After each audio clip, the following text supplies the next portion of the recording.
दोस्तों एक काफी बड़ी और काफी इंपॉर्टेंट खबर सामने निकल के आ रही है भारत में बनने वाली नई एलसीडी डिस्प्ले मैन्युफैक्चरिंग फैसिलिटी से जुड़ी हुई, जहां पर भारत करीब $4 बिलियन की लागत से एक नई फैक्ट्री सेटअप कर रहा है, जिसमें अब हम made in India smart TVs और एलसीडी डिस्प्लेस को मैन्युफैक्चर कर सकेंगे। और ये जरूरी इसलिए है क्योंकि इस समय भारत के अंदर स्मार्ट टीवीज का मार्केट लगातार बढ़ते चले जा रहा है। साल 2023 में ये मार्केट करीब $12 बिलियन का था और अभी तक भारत के अंदर जितने भी घरों में टीवीज इस्तेमाल किए जा रहे हैं उनमें करीब 91% स्मार्ट टीवीज ही इस्तेमाल हो रहे हैं। और दुख की बात यह है कि भारत के अंदर स्मार्ट टीवीज में मेजॉरिटी चाइनीज इंपोर्ट टीवीज का इस्तेमाल करते हैं। इसके अलावा जो मेड इन इंडिया टीवीज के नाम से बेची जाती हैं उनमें भी चाइनीज कंपोनेंट्स का इस्तेमाल किया जा रहा है। लेकिन अब भारत इस पूरे इंपोर्ट को पूरी तरीके से तोड़ने वाला है और भारत के अंदर एक नई शुरुआत की जा रही है। क्या है पूरी रिपोर्ट, आइए आज के इस वीडियो में जानते हैं। बस हमें सपोर्ट करने के लिए इस वीडियो को छोटा सा लाइक और चैनल को सब्सक्राइब जरूर कीजिएगा। दोस्तों रिसेंटली रिपोर्ट्स के मुताबिक ताइवान बेस्ड कंपनी इनोलुक्स ने भारत की वेदांता ग्रुप के साथ में एक बड़ी पार्टनरशिप की है। इसके तहत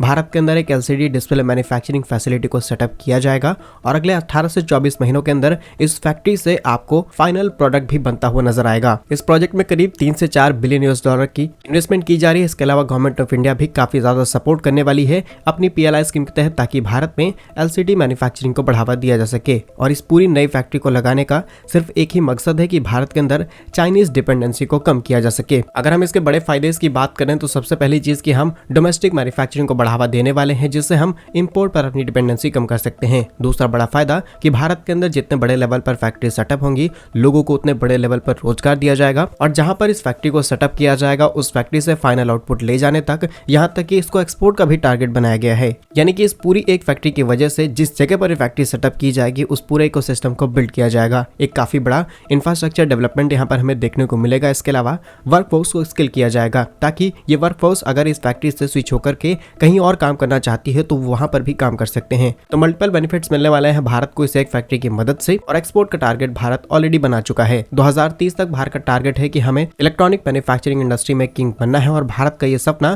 ताइवान और कोरिया जैसे देशों की मदद से पूरा किया जा रहा है। और अगर हम अंतर्राष्ट्रीय आंकड़ों पर नजर डालें तो साल 2022 में ये इंडस्ट्री करीब $197 बिलियन की थी। साल 2030 आते आते ये करीब $500 बिलियन तक पहुंच जाएगी। इतना बड़ा मार्केट, अगर भारत इसमें 10% भी अपना कंट्रीब्यूशन दे सकता है तो हम काफी बड़ा एक्सपोर्ट कर पाएंगे ग्लोबल मार्केट के अंदर। और जिस तरीके से डिजिटलाइजेशन भारत के अंदर बढ़ रहा है, इसके अलावा अगर आप डिफेंस, टेक्सटाइल, मैन्युफैक्चरिंग, ऑटोमोबाइल हर एक इंडस्ट्री में देखेंगे तो रोबोटिक्स का इस्तेमाल किया जाता है और रोबोटिक्स को मॉनिटर करने के लिए एलसीडी स्पेस का इस्तेमाल होता है। यानी कि इस पूरे डिजिटल इंफ्रास्ट्रक्चर में भारत अपना काफी बड़ा कंट्रीब्यूशन दे सकता है इसी तरीके की कई और फैक्ट्रीज लगा करके। साथ ही हम आपको बता दें कि भारत के अंदर जितने भी मेडिसिन को मैन्युफैक्चर किया जाता है इसका 40% हिस्सा अमेरिका अकेले इंपोर्ट कराता है। लेकिन इसके बावजूद भी अमेरिका नहीं चाहता कि भारत 40% से एक नंबर भी आगे बढ़े। आप जानना चाहते हैं ऐसा क्यों? तो इस टॉपिक पर हमने डिटेल वीडियो अपने नए चैनल लाइव इंडिया हिंदी पर अपलोड कर दिया है, जिसका लिंक आपको डिस्क्रिप्शन में मिल जाएगा। तो इस वीडियो के बाद उसे जरूर देखिएगा।